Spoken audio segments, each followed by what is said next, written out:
I first started producing, I used the method that I, for the most part, use right now, which is go with the freaking flow. Like, I saw an interview with Metro Boomin around the time that I first started producing, and he was like, I ain't never went to school for this. I don't know how to read or read notes or anything. I just make stuff. And that was the gist, and that really resonated with me, especially as an artist and rapper before I even picked up this skill that I've acquired. You know what I'm saying? Just doing it your own way, like without having a structure, without somebody tapping on your shoulder saying, oh yeah, it gotta be this, it gotta be 16 bars, gotta be hook 16 bars, hook 16, you know what I'm saying? Like, some of my stuff is like that, but a lot of it isn't. A lot of it is just free flowing and just breaking all the limits.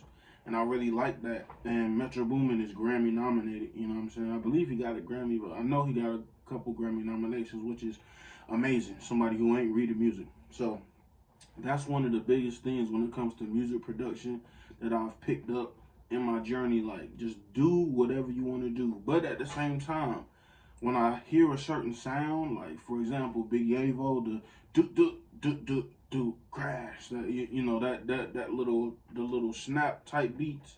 Sometimes that wasn't my natural forte. My natural forte is just making some boom bap. I can do that without listening to another song. But if and when I do want to grab inspiration from other stuff, I listen to other songs over and over again, and I try to pick out instruments. But oh, this is that, this is that.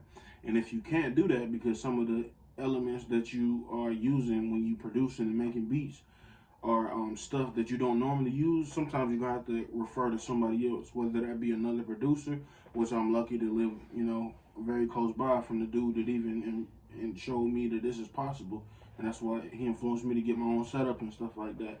I already had the mic and stuff like that, as you can see, before that. But my process when it comes to making beats is just make something drastically different from your last thing. Like, I made a beat that was similar to a Big Yavo type beat yesterday, and today I went in a totally different direction, you know what I'm saying? And it sounds totally sonically different. But I love that, and that is something I do intentionally to further my range and further my reach when it comes to sound. You know what I'm saying? When I'm not listening to another popular song, I'm like, oh, I'm gonna take this element, I'm gonna take this element. Like, when I listen to music now, my music ear has changed.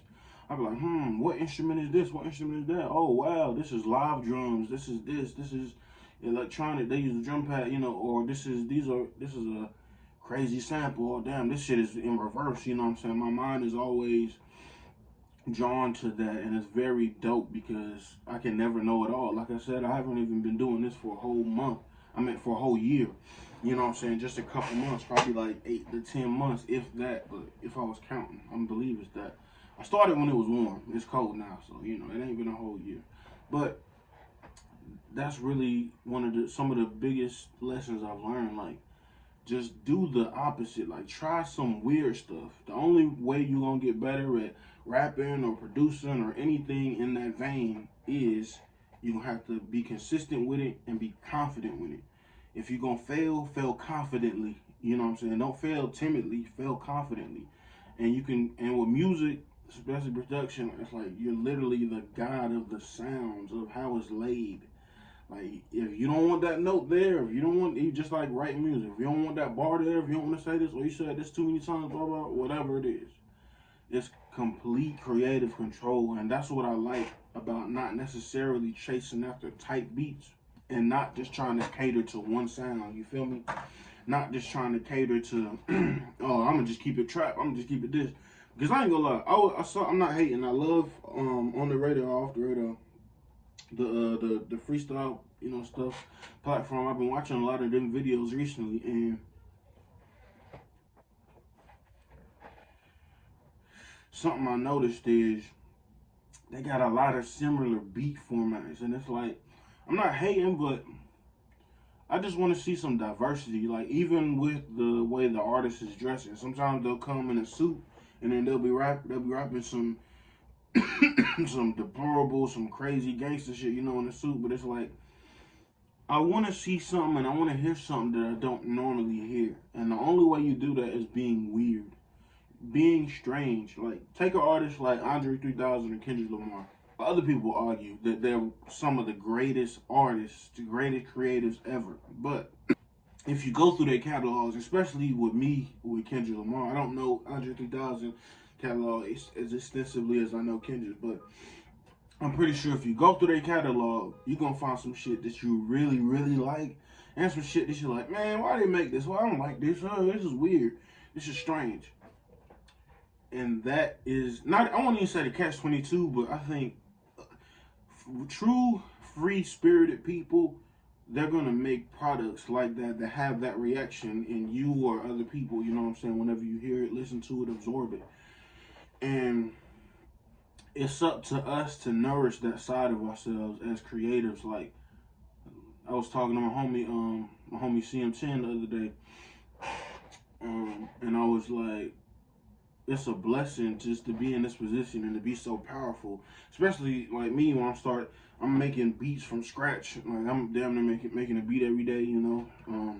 Just being consistent with it. You know what I'm saying?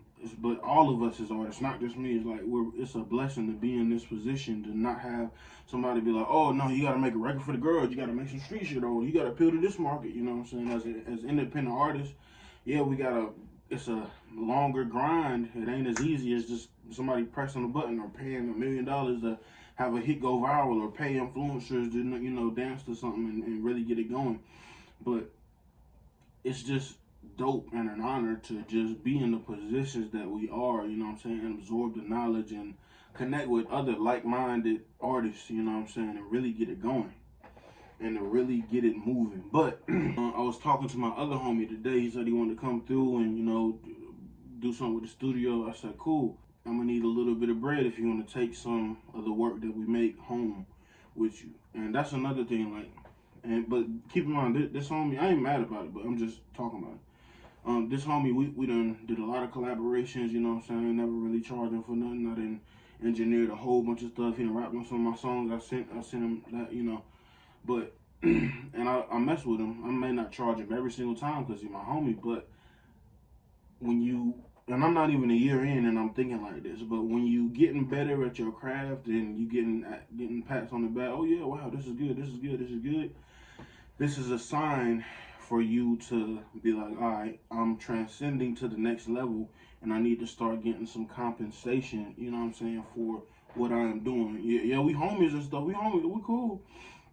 It's not all about the money, but at a certain point, the money does have to come into play if you want to actually get paid off of your music, which I'm not currently, you know, at a point right now.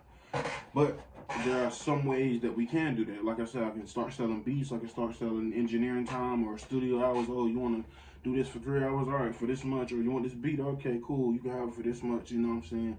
And now we're opening up more lanes just by using what we love, our creativity, to be like, wow, I can do this, I can do that, I can do this, all with this one thing, which is music.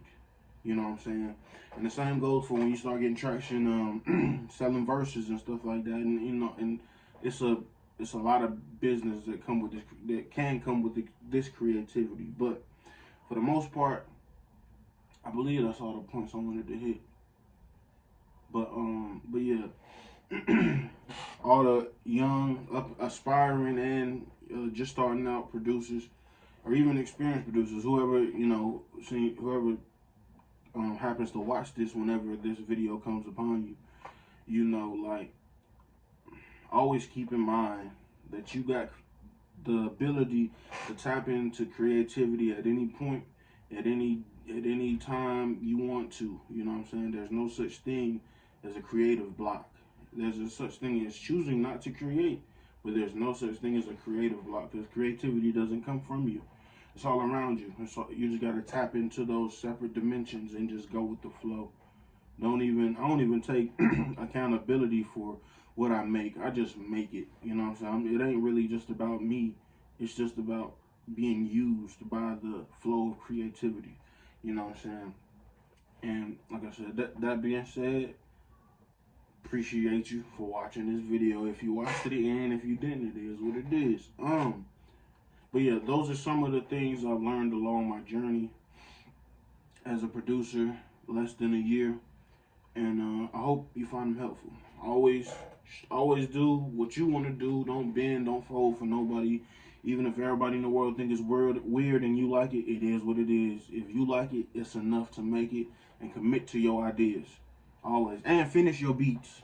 I think that'll be a lot of, I feel like a lot of people that just started making beats, they don't finish them. Like I was talking to my homie Andre a while ago, and that's something he had an issue with. But he was like, yeah, he recently started going back and finishing. And I was like, yeah, that's a great idea. Like, you ain't gotta finish it all in one go as soon as you start it, but just make it a habit to finish your beats and be like, all right, cool, I'm gonna add this, I'm gonna add this, I'm gonna make it this long. That's enough. Put your hands up, and then move on to the next thing. But appreciate y'all, love y'all. Thank you for tuning in.